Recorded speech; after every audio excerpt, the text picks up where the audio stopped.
What's up, guys? It's Bromley, and we are carrying on with our Get to Know Your Athlete portion of Clash on the Coast coverage. So, remember, guys, biggest middleweight show that's ever been put on for the 105 kilo guys. 30 plus guys, 6 heats over 3 days. Finals will be broadcast on ESPN. Everything will be on Core Sports live streamed for free. So, tune in. So, today we're going to cover Heat 2. Now, remember, they invited 13 pros and established international athletes and had the rest of us vie for spots through an online qualifier. There were nearly 50 people that submitted videos. It was a max axle press and 600-pound deadlift for reps. A 10 rep set at 600 pounds on the deadlift was only good for something like 12th place. And you had more than 10 guys go over a 350 axle. This is an extremely competitive event. So they took the invites and distributed them across all the heats, and then they populated the rest of it with the qualifier invites. But don't sleep on these guys that got in through the qualifiers, because there's some guys, there's some sleepers that you may not have heard of, but are gonna create some upsets. So this one, now I call this the heat from hell. This was the heat that I saw, because until they released the heats, I was extremely nervous about who I thought would give me the most problems. Now, because of the nature of the qualifying events, the day 1 and 2, to get through the heats, to get into the finals, there are 3 moving medleys. It's a short fast, farmers to a duck walk, sandbag to a chain drag, and then a 5 object, odd object loading medley in the sand. So that's going to favor the guys that are fast, that are efficient, that are tall, that have long strides, that can move quickly and efficiently, more so that it's going to favor somebody who squats 100 pounds more than second place. So being fast is huge here. Now, it just so happens a lot of those guys tend to be the guys that can also throw really well. So you have good keg tossers in there. There's a keg toss event. And then you just have the 2 static events, the squat and the overhead press medley. So in this one, these are all guys who I was worried were going to be the tall, fast, explosive, well-rounded athletes. They put them all in one group. So we're going to go down the list. So I'm going to start at the bottom with these are the qualifiers. Then I'll finish with the pros that got the invites. So at the bottom is Darin Heltemes. Now, I've seen him on the forums for a while. I don't know a ton about him. I know he took 12th at Nationals last year. There were 73 people. That was the year I took 8th. Now, he had a couple rough events. I actually pegged him to be in the top 5. He moves pretty fast on all events. He looks athletic. He's super explosive.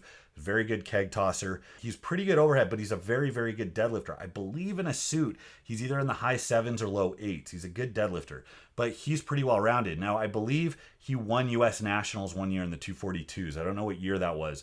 Now, U.S. Nationals doesn't have the reputation for being quite as competitive as Strongman Corp Nationals, but the events are typically very heavy. So winning U.S. Nationals is nothing to shake a stick at, but U.S. Nationals doesn't have the pro card incentive that pulls in a lot of people that Strongman Corp does. So Darin is kind of the prototype that is represented in this group. Good puller, explosive, good mover, and that's what we're going to see. So going up next is Mike O'Connor. I've competed with him a few times. He was at official Strongman Games in 2019. The year I was there, he took 12th. He just missed getting into day 3. And last year he took 11th at Nationals. Again, 73 people. That's a lot of people. He took 11th. So Mike is a very good deadlifter. I think he pulled 12 reps at 600 pounds for the online qualifier. He's pretty good overhead, but again, he has that prototypical kind of like tall, narrow build. We'll see how fast he is. From what I know about him, from where I've competed with him, he's a little bit outside on the moving event, but I mean by like a narrow margin, not like this is a big hindrance to him. It's more along the lines of this is something that he probably doesn't drill as hard as he drills deadlifting. He's a very good deadlifter, very strong dude, but he has the tools. He's built that way. And if he took this training for this event as seriously as I think he did, given how everybody's just turned it up to 11, if he could shave a little bit of time off his moving events, be a little more efficient, be a little faster, I absolutely believe he has the tools to do well in this group. It just remains to be seen. This group is going to be so tight, it really is going to come down to the intangibles. And that's what makes Strongman interesting. It's going to come down to who had the best prep, who didn't sustain any injuries, who didn't get jet lag, who had a good weight cut. It's going to come down to all these things coming together to who performs at peak capacity the day of. So I'm really excited. This is when sport is exciting. You know, if you want to know who's going to win before the show starts, go watch powerlifting. But there's a big X factor at play in this group. So going in next is Richie Moczygemba. Now, Richie is another guy. I talked about underestimating San Lorenzo in Heat 1. I had underestimated Richie a little bit because I had competed with him a few times, and he was always kind of on the outside cusp of like the top placings. So his contest history from where I've seen him was 5th at the Arnold in 2019, That's a pretty damn good placing. Sixth at Nationals in 2019. Now, that was a year there were only 22 or so people, but still, six is pretty good. Top three still got a pro card. Ninth at the Arnold in 2020, and third at Nationals, where he got his pro card this last Nationals around. Now, looking back, now that I think about this, these are all consistently pretty damn good placings, and I think that fueled his hunger, because I saw him really step it up going into Nationals this last year in his training.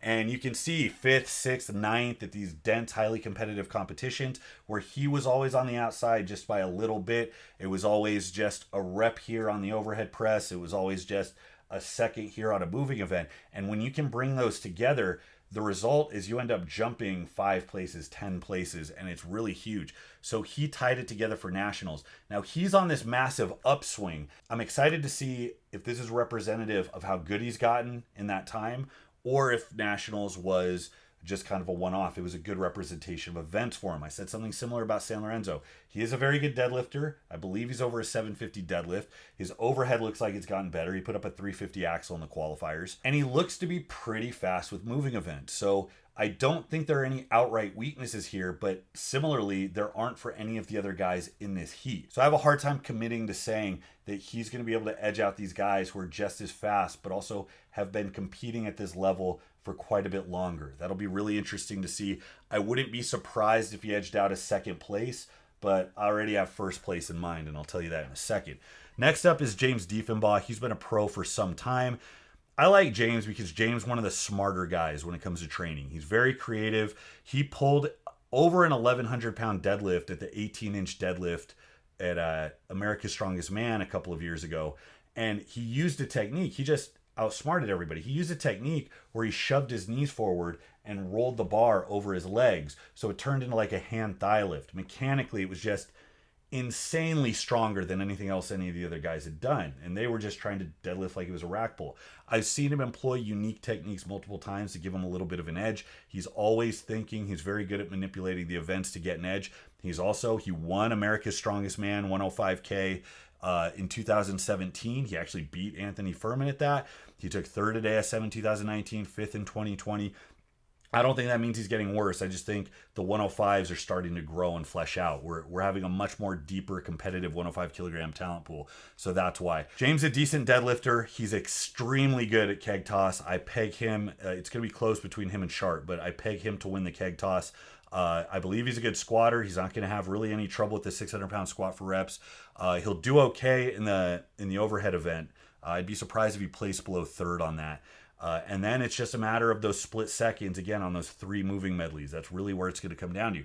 So next up is Tommy Sharp. Tommy Sharp's my favorite to win this group because Tommy is deceptively strong. He looks like he's lanky and just kind of fast, but he's actually a much better squatter than I would expect him to be, and he's really damn good overhead. He has a very explosive, efficient split jerk, and he's really good at cleans. So if you've ever seen Tommy Sharp move, you know this guy can move, especially with a front carry. He's really quick at shouldering. He can sprint outright, where a lot of guys just kind of walk fast. And I don't see any weaknesses here for him. It's possible some of these guys might zero the squat. And if that happens, then they're out by default. You can't zero an event in this heat and still pull something out. So I don't know what kind of squatter Richie is. I don't know what kind of squatter O'Connor is. I don't know what kind of squatter Heltemes is. I'm pretty sure Sharp will handle the squat, and I know Deffinbaugh will handle the squat, and I don't really see anybody else zeroing anything else, so that'll be a big factor right there. But Sharp is my favorite, and I gotta say, I think Deffinbaugh, just from his experience, I know he's probably trained, because there's so many events, there's 11 events over 3 days, he's probably trained smarter than everyone else, so if anybody's gonna come in gassed or blown or with their peak off, he's not one of them. So I think experience is gonna give it to him. I guess it wouldn't surprise me too much if Darin or Richie actually caught him. If one of those guys had a bad day and they just happened to suck it out. Be very, very interesting to see. I mean, yeah, Sharp took 4th at America's Strongest Man this last year, and it was pretty deep. And he took 5th at the Arnold in 2017. So I don't have a ton of contests to go off of with him, but I've watched his IG. I've seen him compete. The guy is pretty nasty, so that'll be interesting. But my picks, I'm going to say Sharp and Deffinbaugh for the top 2, and they're the pro invites. The other guys were qualifiers. But, man, they created the heat of heats here by putting 5 identical guys in one group. I mean, they're all fast, they're all explosive, so it'll be neat to see. This will be an interesting heat to watch. So that's all I got for today. I'm going to go right into heat 3, and we're going to keep rolling down until we cover all 6, because of course you guys are going to want to know what's going on when you watch it free on Core Sports and when you watch it on ESPN several weeks after the final goes down. You're going to want to know who these people are. So thanks for watching, guys. Until next time, this is Bromley. I'll see you.